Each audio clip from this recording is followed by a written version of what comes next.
Hey, what's going on, CNFers? It's your host, Brendan O'Mara. Hope you're having a CNF and good week. We're back for yet another episode, number 37, with Angela Palm. She is the author of Riverine, a memoir from anywhere but here, published by Graywolf Press.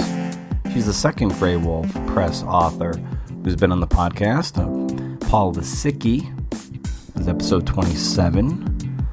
So here we are. She also has an essay in Creative Nonfiction's Joy issue, number 62, titled Hierarchy of Needs. And it's a wonderful essay on happiness, and it's really, really, really funny. So we talk about that and Riverine and kind of go back and forth between the two throughout the whole conversation. So it's really, really good and insightful. I think you're going to get a lot out of it. Lastly, just the usual. I'd love to have you subscribe. If this episode means anything to you, share it. Hashtag CNF has a Facebook page now. I went through a period of time where I deleted Facebook altogether.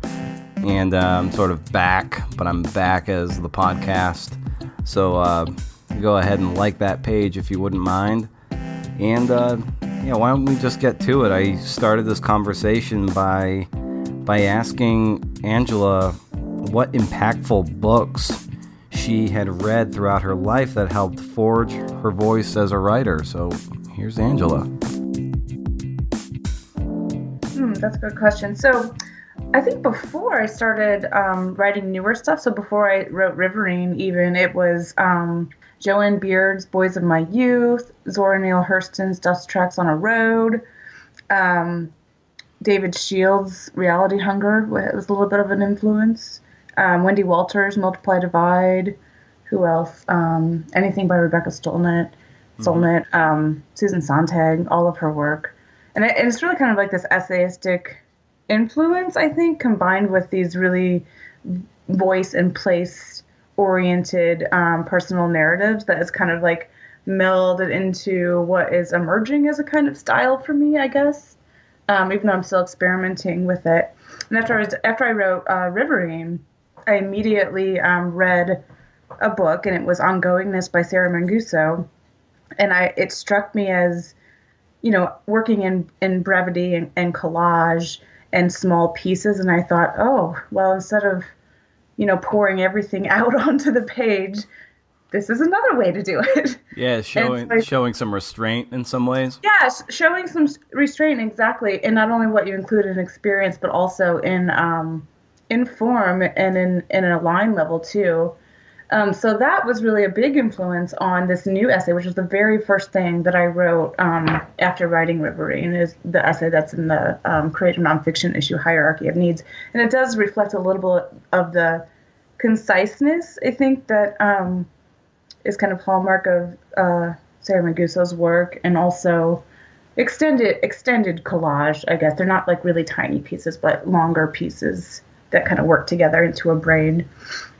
And you said that you mentioned a whole bunch of writers that were powerful influences for you, and then you even said after that, like even working through Riverine, that you felt like your voice is kind of still developing in some sense. So how do you see your voice as a writer, and to what extent is it?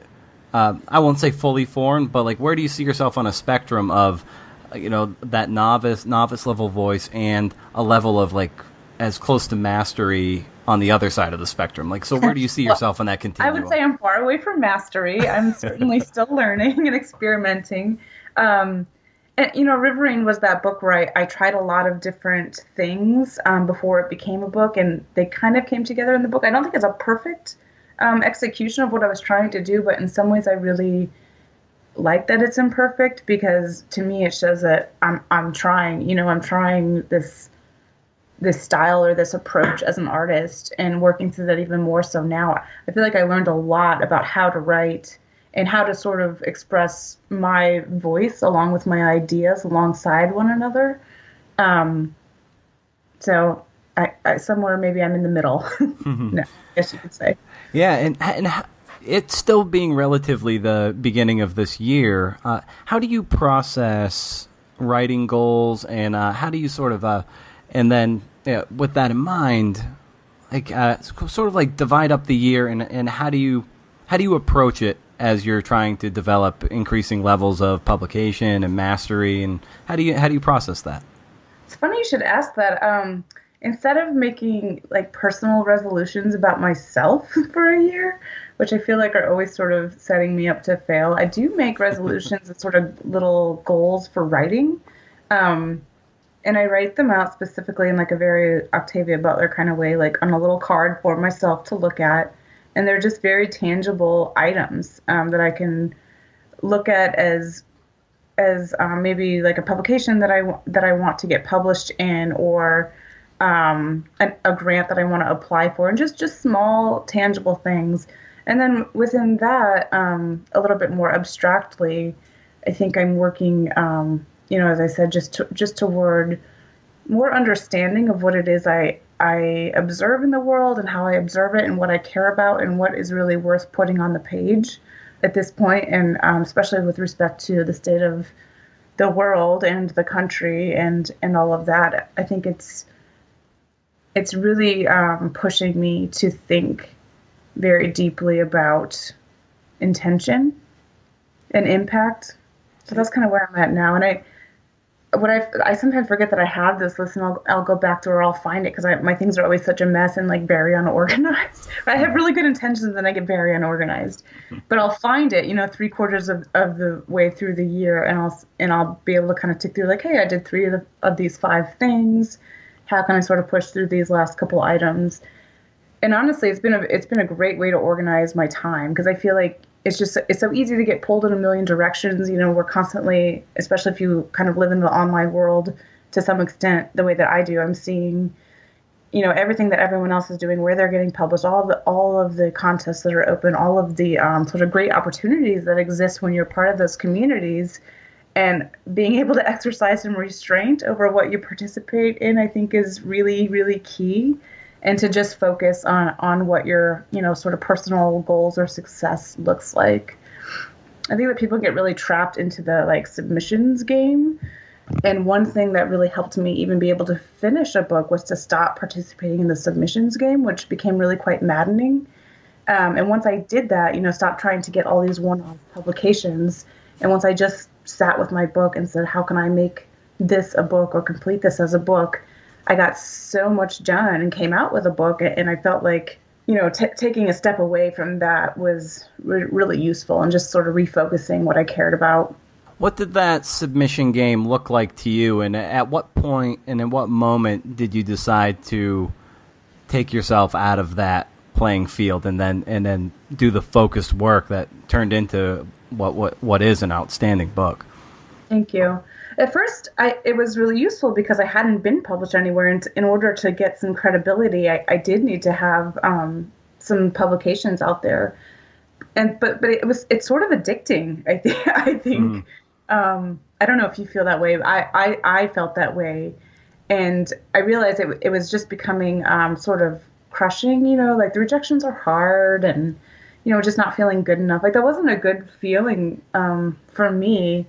And so it just was time for me to step away, once I felt like I had enough. And I sort of lost sight of the reason I started doing that in the first place was not to just have an endless list of publications, but it was for me to practice what it felt like to have a successful short work and then build into a longer successful work from those sort of smaller successes. I heard this metaphor from, I don't remember who said it, but for book writing, which is that a composer who is going to write, a symphony doesn't just sit down and write the symphony. They learn like each individual piece and then put it all together. And I kept that in mind as I was sort of balancing that act between the individual submissions or the individual essays and the longer book work.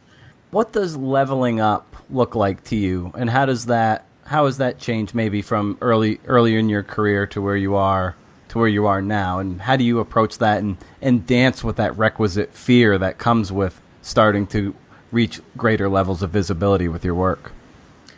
Well, I mean, leveling up. That's such an interesting term because I've been playing so much Nintendo. The old Nintendo? The old Nintendo, the NES Classic. Oh, fantastic. And what's funny about that's actually very relevant is, when you level up, you still have to do all the work. You still are kind of starting over. And though there are more opportunities, more doors opening for me, which is very exciting, you still have to start at word one, sentence one.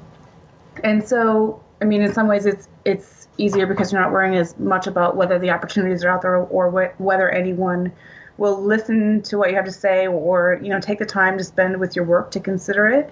But at the same time, you're holding yourself to a high standard and an even higher standard perhaps than before, which I think is a great challenge and a great pressure to have.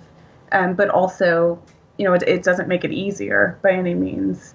Again, like after I finished Riverine, I went to go talk to an MFA program, and I remember just thinking and saying to them, we're in the same place now. I'm back at square one, and I'm thinking, what am I writing? What do I care about? How do these things relate to each other?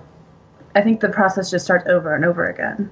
What was that experience like for you, being in front of a group of people the way you were probably once sitting in front of someone speaking and looking up there and saying, like, wow, what they're doing, that is what I want to do. And now you were sort of in a reversal of positions. What was that like? Yeah, it's really surreal, and it's such an honor, to be in that position, and a great, I feel like a privilege to have had the chance to do that.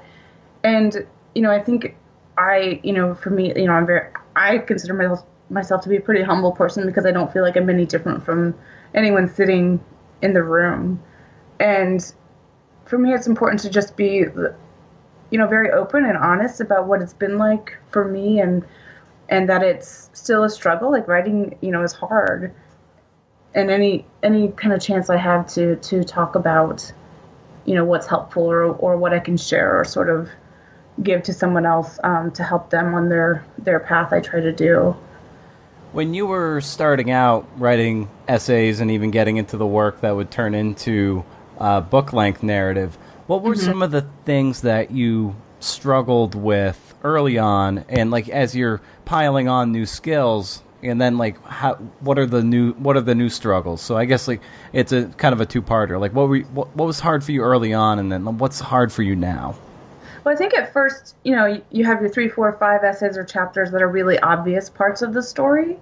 And then, when you're looking at a book-length narrative, you're sort of saying, where are the gaps, where are the holes, what's missing in either the argument I'm making or the trajectory of the narrative arc or whatever it is. And I think pulling out those additional pieces, it comes a little bit harder than those really obvious ones.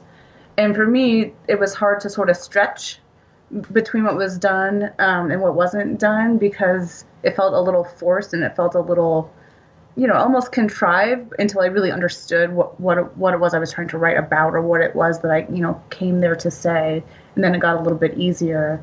So that was a challenge, or even like finding the thread between all of the things that ties them all together was difficult for me, because I feel my book has a lot of different pieces and it's trying to do a lot of different things at once. To find a single thread to tie it together was something that I worked on with my editors, but also something that I really struggled with. And now it's kind of maybe like defining which direction I want to go in. Do I want to write fiction? Do I want to write another essay collection? Or do I want to write another memoir? I'm sort of, casting a net or rolling the dice and seeing what comes up, and just kind of spending time with the stories that I have to tell, or the observations that I'm making in the world, and seeing, what rises, and that seems worth spending time on. In some ways, like, I think, the first book for me was the most obvious story I had to tell. So now I have to go a little bit deeper or a little bit wider to see what else is there. Now, at what point in your generative process, whether it be an essay or something longer, do you come to the focus of the work? Sometimes it can be. Sometimes you have the idea in your head and you write to it. Sometimes you think you've got something that's just cool to write about, but you don't quite know what it's about yet. Yeah. So, like, how do you come to that? Yeah, I mean, it's such a wonky, like, haphazard process for me. I mean, I keep crazy notes in crazy places, and I've learned that, and it actually reminds me of the Brian Doyle essay that was in the creative nonfiction issue about always having a pen in the pocket in case a book needs to be written suddenly. Yeah. I've learned to sort of grab the thoughts as they come, and that's kind of the starting point for me is these errant observations or, a line that pops into my head, and I'll start collecting them on the page and thinking in terms of, what is this about? What is the deeper meaning, or what is the sort of human element of the things that I'm witnessing and seeming to be attracted to on the page or in the world. And it really starts, it's like starting a snowball and just kind of rolling it and seeing where it might go. And for me, it's a trial and error process. Like sometimes I think I have a good idea or things are building into an idea and then it just doesn't work. Or maybe the argument is wrong or illogical or sort of contradicts itself. That happens too. Yeah, so it's a wild process for me, but it's an exciting one, I think, because I really love engaging with the world and sort of bringing these potential ideas along with me wherever I go, and seeing how they interact with something and how a third thing can maybe be born from them. Kim Kankowitz, who is an essayist who was on last week on the podcast, the previous episode to yours, and she won the Best Essay Prize for this issue, the Rumors of Lost Stars. And like she had this essay kind of just laying around, and this goes to the point of focus. When Creative Nonfiction put out the call for a joy-themed issue, it like clicked in her head, and she was able to shoehorn this essay to the focus of the joy, and then it really coalesced the whole thing. So it's like that's part of the thing. Like sometimes you might have something just kind of sitting in your drawer, but you need the right, maybe an external prompt to be like, oh yeah, I can write to that theme. Exactly. And so that's kind of the organic process of it. Yeah, and a similar thing happened for me with this essay. I had written it, and then I saw the call for the issue, the joy issue, and mine was clearly already about, how happiness is sold to us, or how we feel it in our lives, or how we don't, and what it looks like, and how it's, sort of charted through culture or whatever. And it really wasn't until I saw that word joy in the issue that I realized that this is the theme I've been writing on in pretty much every other piece, is the privilege of the pursuit of happiness and what that means. So really, I'm so grateful for that sort of magic that happened, because I realized that it was going to launch a whole other series of ideas for me. So with the the opening passage there, it's the line of dialogue from your son saying like, "You never laugh anymore," and you're like, "What did you say?" Even though you heard it, was that always the beginning of this essay, or did that come? It was always the beginning, and it was the coloring books that were the best-selling books on Amazon in 2015, and then the scene where I'm in the pizza place, watching this live stream of people getting water in Uganda and thinking, what the hell is going on in this world? And from there trying to think through it on the page, which is kind of what essaying is for me. That little bit of conversation from my son, I wrote down that the same day and just kept coming back to it. And it really drove the other thoughts into place.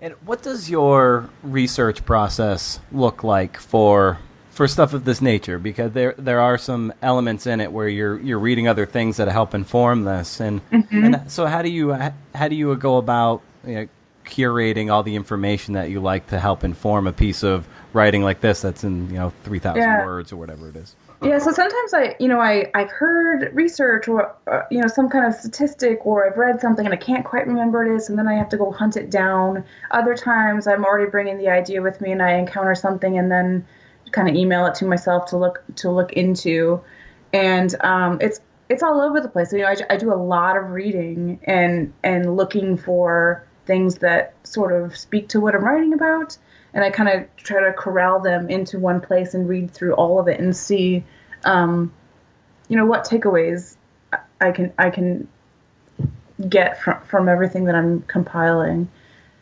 I'm not really in the library. I'm, an online researcher looking at articles and whatever I can kind of get my hands on. But I'm open to, wherever the information finds me, and I'm always kind of paying attention. How do you go about organizing all that information that you find? Well, I'm kind of old school. I print everything out and I put it in little folders. Like, this is the little folder about the hierarchy of needs, which I'm trying to figure out. And then I write all over the folder, and it's kind of a mess, but that way I can take it with me wherever I go. And I use labels in Gmail too. I don't know if anyone else does that, but just trying, because I'm always emailing things to myself that I want to read later or print out later. It's great. I love talking about that with people because it's someone might use like Bronwyn Dickey, who a friend who I've spoken to a lot about this. Like, she's big into Evernote, and like Evernote saved her life while she was writing Pitbull. And and Philip Gerard, his latest book is coming out. It's called The Art of Creative Research. It's like a 200-page book. It's awesome. That sounds great. I'm gonna write that down. Yeah, that one's gonna be great. And he's on the podcast after you next week. And he's and just hearing him talk about the research, and you read the book and you see what's possible, and it just makes you want to go out there and just lead with your curiosity and see what you can pull in. And it's great to try to cherry pick, like here's how Angela Palm organizes some work with the labels in Gmail, and how some you Evernote, and some just bury themselves in microfiche. Like, it's really, really cool. Is there anyone who any research technique that you've picked up from other people? Not really. I have started taking, actually, yeah, and I don't remember who I even got this from, but one thing I found really helpful, especially for nonfiction writers, I think, is I take pictures of places and things that I'm writing about now, so that I can come back to them. And smartphones make it so easy because, it's like always on your person. But I've found it's really helpful in recreating detail rather than relying on just memory or notes. And helpful too in putting me back in the sort of spatial memory of a place, which does this whole other really interesting cognitive thing on your psyche. So that's been pretty cool. I also use Google Maps a lot. I was just talking with this guy, Dave Ryan, who is also a writer, and we were talking about spatial memory. And I was talking about a writing exercise, or a writing prompt that I give that involves drawing a map of where you once lived and putting X's on the map for where certain things happened to sort of reorient yourself into experience. And he said that he did a similar thing with his students, but he has them go back and look at their homes on Google Maps, where you can see the landscape view, and confronting change over time geographically and topographically. He has led to these really interesting essays. So I've been having fun talking to other writers about how we research place and memory, and how they can connect together to create different kinds of tensions across time.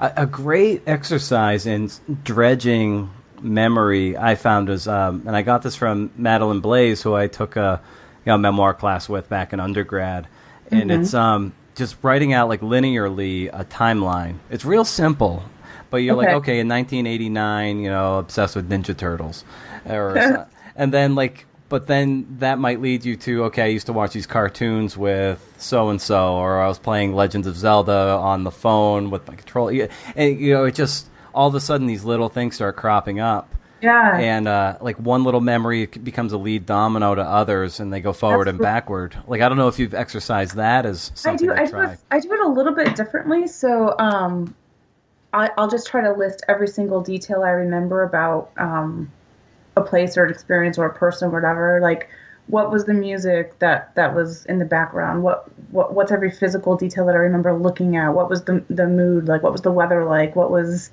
what was said, what are the snippets of dialogue I remember. And I find that it is like that, the dominoes effect, where you start, one thing leads to another, and pretty soon you filled up a page or 2 pages of things that you haven't thought of in years. It sounds like it's a very similar thing, but it's not necessarily related to a timeline. Yeah. Yeah, it just the timeline. She just used that. This will just help with chronology. But it's funny. Yeah, and in the art of creative research by Gerard, like he going back to what you were saying about taking pictures, like he had a vivid memory of these I think people coming by in this train, or it might have been the RFK funeral trains going by, and he remembers it being like a super rainy day, but someone had taken a picture and it was like a perfectly sunny day or something. So it's like, wow. So it's one of those things where like memory loves to lie to you, and right, yeah, but like the picture there, so you can play with that. You can either just like eschew the memory altogether, or you can kind of like use the memory up against what actually happened as documented by film. Oh, that's brilliant! I love that. But it's so scary too, because it calls into question every memory you have. Yeah, which means it's like as someone writing any form of nonfiction, whether it's a personal or more repertorial, it's like you kind of have to turn into a reporter no matter what, and like go vet it out. And it's I think Walt Harrington has a great line. He's a professor in journalism, and in his essay "The Writer's Choice," I think he said like he said your mother loves you. Check it out. So it's like, so so I mean, it's just drilling it down. Like you assume something, well, make sure get it on tape or something.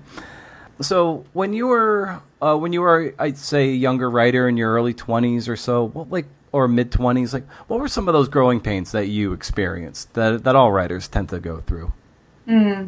Well, I think the most obvious one for me is that getting the music in your head to translate on the page was a very difficult thing to figure out how to do. I would often think I had a great idea or a great story, and then I would take it to workshop and it would be just absolutely horrible, and everyone would just tear it apart. And it's not even just like accepting criticism, because criticism is part of the part of the process, but not. There's something, I don't know. I think maybe a maturity in writing, of being able to sort of be your own editor and see your work through eyes other than your own, that becomes a part of the process of writing that I think you have to learn how to do. I mean, I'm definitely still learning that, but I think that was one of the toughest things for me to sort of wrap my head around. And when you were just starting out, what did a successful writer look like? And how has that changed in the last 10 years or so? That's a really interesting question. I was actually, this is a pretty extreme example, but I was just thinking today about some of the earliest books that I read from like recommendations, and in this case, Oprah's recommendation, and which was in the 90s, and I didn't have access to anybody who was really a reader or a sort of intellectual, I guess I would say. And so when the list of books began, I would read the books. And it occurred to me today that I never thought of the people who wrote those books as being real people in the world who you could someday become. I didn't think of the author as, a place that you could get to. It was just such this foreign idea, it was an island. Yeah, it was something other people did. Right. Yeah. So it's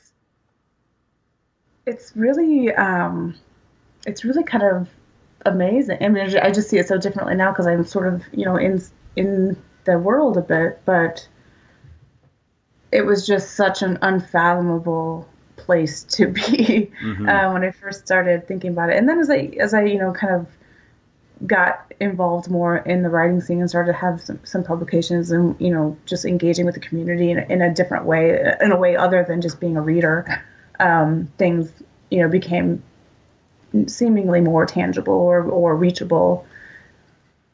How important is being a part of a community in terms of a writing community of some sort? Like, how important is that to you?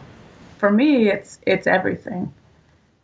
I mean, it's most of what I love about writing is the community around it, and sharing, a very particular kind of joy with other people who love to read and write. And I think too, it's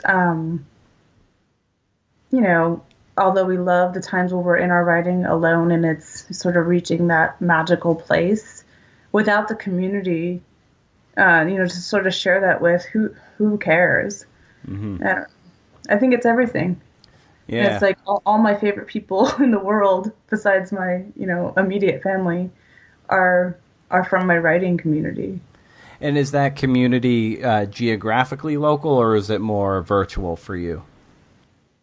Now that I've had the opportunity to visit more writers and readers across the U.S., I feel like it's growing beyond what it was, and that's a really exciting thing for me, because it does continue virtually beyond the sort of shared spaces of like AWP and readings and conferences, and it's been really one of the most fulfilling aspects of my life. It's turned out, and I think it's great to be able to have the kinds of conversations that really excite you in the world, and to have the people to share those with is huge, because not everybody else and love wants to hear about it. Mm-hmm.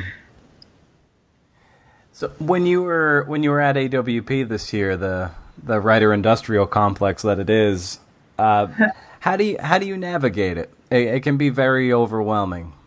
Yeah, it remains overwhelming, maybe in a different way now than what it used to. The first time I went to AWP, I didn't know what was going on. Of course, tried to do a million panels and did about half of what I intended, and was sort of weirdly disappointed in myself with that. And then, over time, it's changed into a place where I reunite with friends and just celebrate new books from friends who have books coming out. I try to learn a bit more every time. I think now I'm sort of in this space of exhausting myself with social activities, mm-hmm. As you do. But it still remains like a really great place to connect with other people and to sort of build relationships with other writers. I'm much less freaked out by it than I used to be, though. Yeah. What do you tend to gravitate towards there in terms of things you want to see, and balance the communal aspect of it, which is in a lot of ways in terms of getting published, if that's far more important in a lot of ways. This game, if it's anything, it's knowing people, and that kind of gives you legs up in terms of slush pile stuff. Funny. I never think of it quite that way, because I always end up just hanging out and having a blast and meeting all these great people who I then realize much later, mm-hmm. Maybe are in those positions. Yeah. But I just never know going into it. It's never a good idea to go, I can leverage this conversation over this delicious IPA and get myself published somewhere. I'm not the person who probably thinks about that. I just love being around people and having a good time. I still always try to learn something craft-wise, mm-hmm. Or community-wise. So I'm always kind of on the lookout for what's new, or what are people talking about that have to do with something I'm working on personally in my writing. Because I do think there's always a lot of room to grow and learn from each other, and I really value what other people have to say, and I like going to the readings, people who I admire and wouldn't necessarily get to read at home here in Burlington, Vermont, and to try to take advantage of those things. And I love Burlington, Vermont. I used to live in Saratoga Springs, so we would. You did? Yeah. Yeah. And I used to. Yeah, we would occasionally make a day trip out of Vermont. It was still like a good 3-hour hoof up there, but from Saratoga. Right, yeah. But it was, man, what a cool little town. We actually up there for Halloween one time and got there was a zombie march down. I got some. Of course there was. Yeah, I got some candied blood on my jacket from. We have the Zombie March, the Santa 5K, the Penguin Plunge, the Turkey Chase. Wow. All kinds of holiday events outside. It's pretty fun. So when you're in the throes of writing an essay or a book, what does your routine look like? Starting from like, when do you wake up, and how do you win the morning so you can win the day? Well, what I found is getting to work as soon as possible is pretty key, and just focusing on adding words and adding length and building onto whatever I'm working on. And by early, I mean like 9 o'clock in the morning. I really love hearing about writers who get up at like 5:30, and I really secretly want to be them, and just absolutely am not built for that. So I usually, get a cup of coffee, I sit and I write kind of like in my pajamas for a couple hours. And then I'll stop and do my editing work, so like one of my other jobs. And then I'll come back in the afternoon if I have time and revise. And then at night I usually read. So I'm kind of always reading 3 or 4 books at a time. Usually some poetry, usually, one book of nonfiction and a novel. And I kind of hop around. I think I have like writer's ADD because I feel like I'm always working on a different project unless I'm under a deadline I know is coming up. And then I can really kind of focus and get it done. But that's the day-to-day of it, mostly. And with your editing, is that like, are you a freelance editor? I am, yeah. So how did you get into that and start that as a vocation to complement your writing? Well, I actually did that first. So I was always just kind of a hobbyist writer. I was never setting out to be a writer. I worked as an editor full time at an educational editing firm. Basically, we did work for like Pearson, McGraw-Hill, Prentice Hall, all the big educational publishers. And then some of my former professors started hiring me to review their manuscripts because they were putting books out, and had always known me to be a good editor and a good reader and a good writer.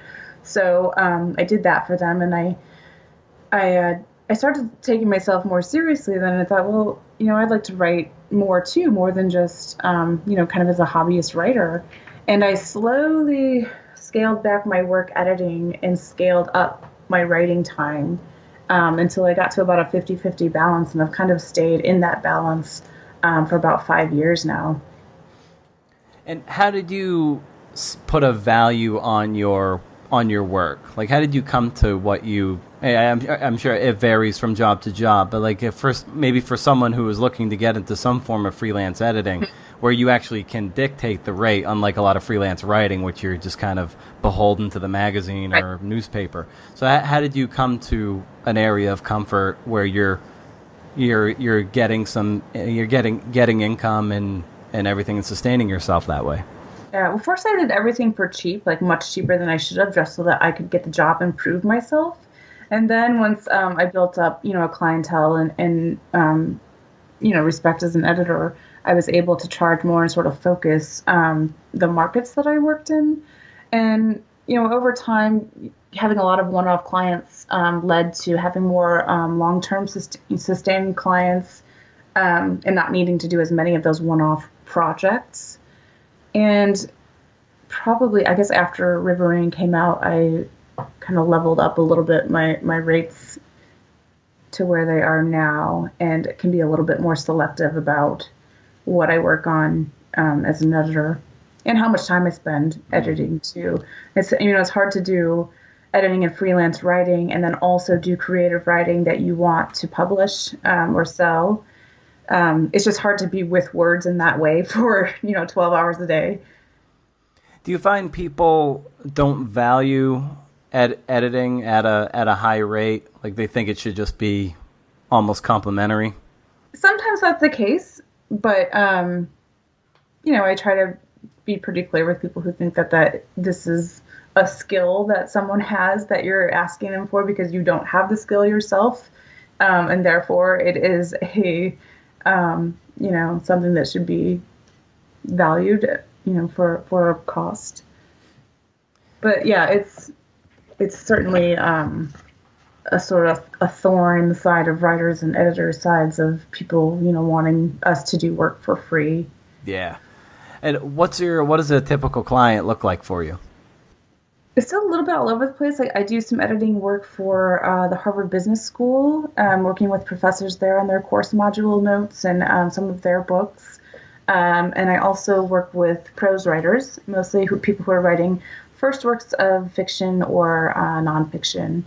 So when you were getting back more into some of your writing process, when you were writing Riverine, a friend of mine here in Oregon wanted me to ask you how you chose to structure it, like in terms of the chronology of the writing. Like, was it kind of scattershot and then you tried to stitch it together, or were you able to write it kind of as a cohesive thing from beginning to end? No, I was not able to do that at all. So I started with probably 2 or 3 essays that I felt were kind of the heart of the book. And then I wrote other essays that I felt like were sort of examining the same topics and places and themes, and the same set of characters. And then I tried to put them in an alternating order of like youth and adult voices, which really kind of wasn't working. And I tinkered with that a bit. I moved things around. Finally kind of settled on, or no, what happened was I came across this book that DJ Waldy had written, and in the book was this line, every map is a fiction.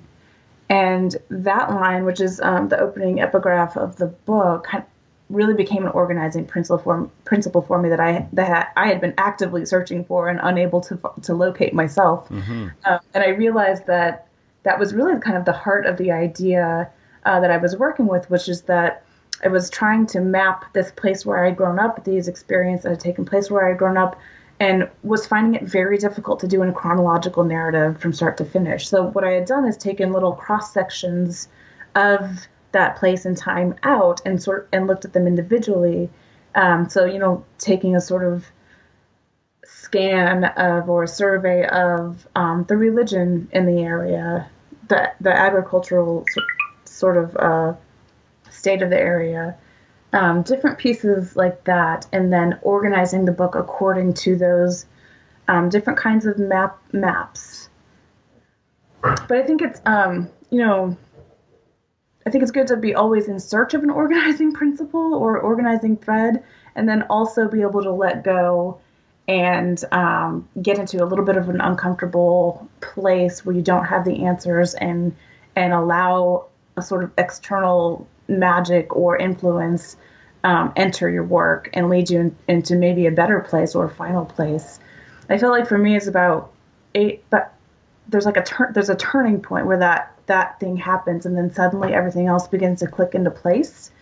And that definitely happened for me after that mapping epigraph. I'm sorry if you had mentioned. I'm sorry if you mentioned it. But when in the process did you come across that epigraph? Like, at what percentage were you through the manuscript where you came across that? I was about halfway through. Okay. And so then at that point, something clicked for you.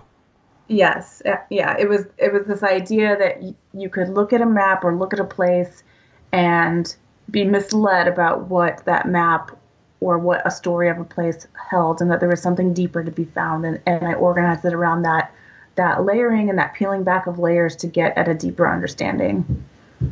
And what was the feeling like as you were writing it just before you came to that quote that you used for the epigraph? I felt a little bit lost, to be honest. And a little bit like,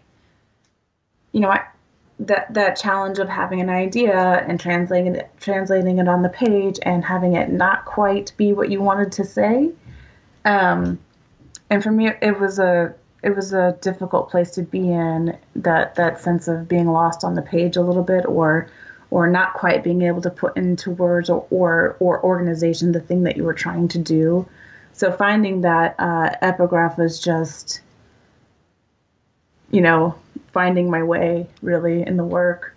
Yeah, some things like that end up being like a lighthouse in the distance. Like, Yeah, you're like, oh wow, now there's a destination now. and I can't imagine now what the book would have been without it. It's like, where was I going? Yeah. Where else was I going if not there? Yeah. So so after you read that quote, and then everything from there, and it's like you're like gravity assisted running downhill type thing. So what were those mornings like, those generative mornings, like when you were hitting the keyboard and running after that? What were those days like? Yeah, on those days everything just flowed and gave me purpose and drive and motivation to keep going, and the sort of memories that unlocked even was pretty amazing. Where I had sat and thought, well, what else can I put in this book? What else? Suddenly there it all was.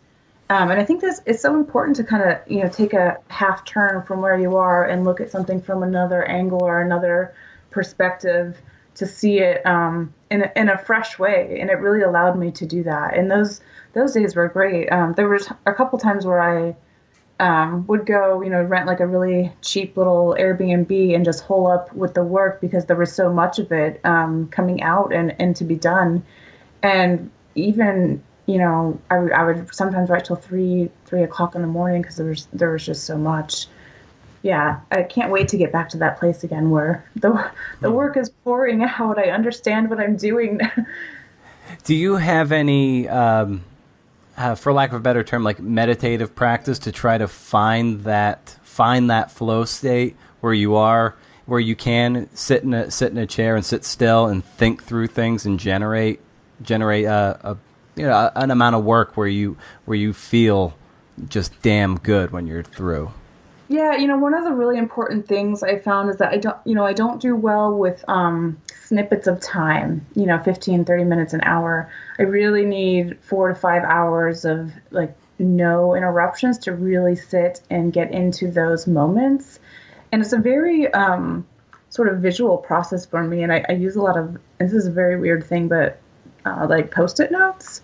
Mm-hmm. And I just start to sort of shift ideas around visually until I see how they're working together, and then can kind of move into an essayistic mode or a writing mode where I'm actually putting words on the page. But yeah, so that's one of my processes. I also, truly meditatively, I guess, I go for walks and just kind of clear my head, which has this amazing effect of like allowing for a new thought. Yeah. Once you've their way. And is that part of your that 4 to 5 hour block of uninterrupted time that sometimes you might skip out for a walk to help? In a perfect day, that would be what I do. Real life doesn't necessarily allow for that. I have 2 young kids who often change my plans. For example, Monday it was a snow day, so my kids were home, and I had just gotten back from being gone 6 days and had a ton of writing to do, and of course wasn't able to. But that's life.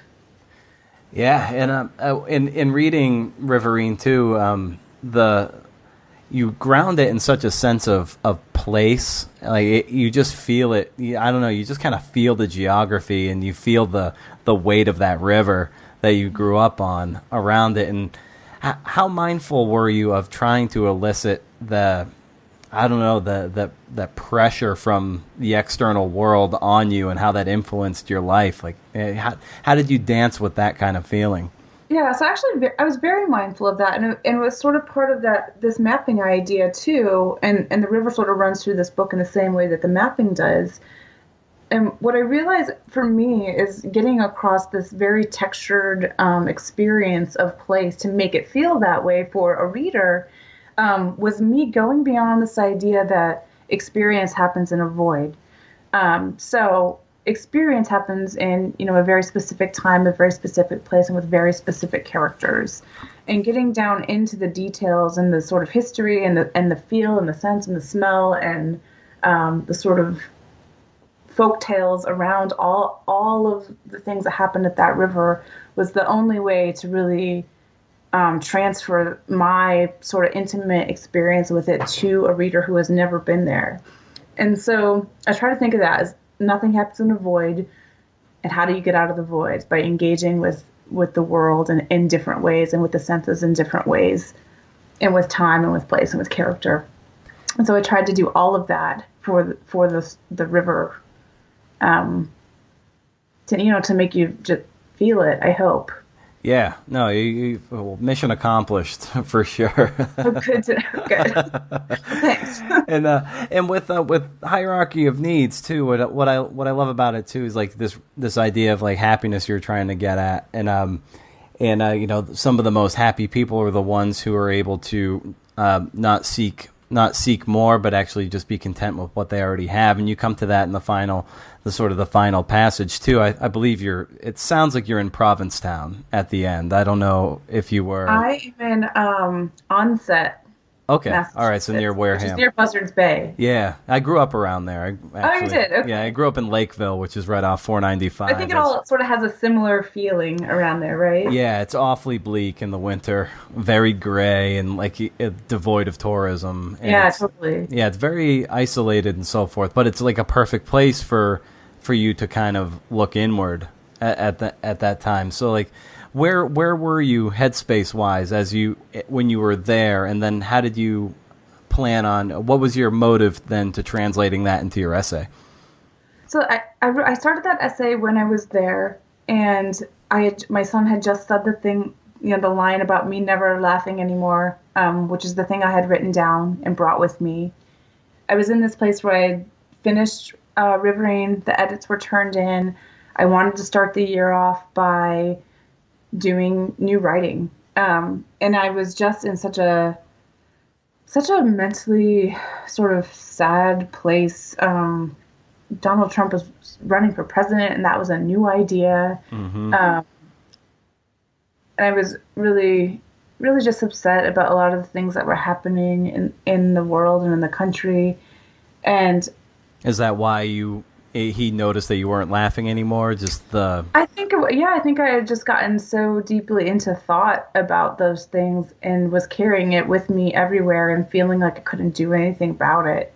And it was, it was a wake up call to hear that from my son, that he wasn't seeing me as a person who laughed anymore, it was devastating.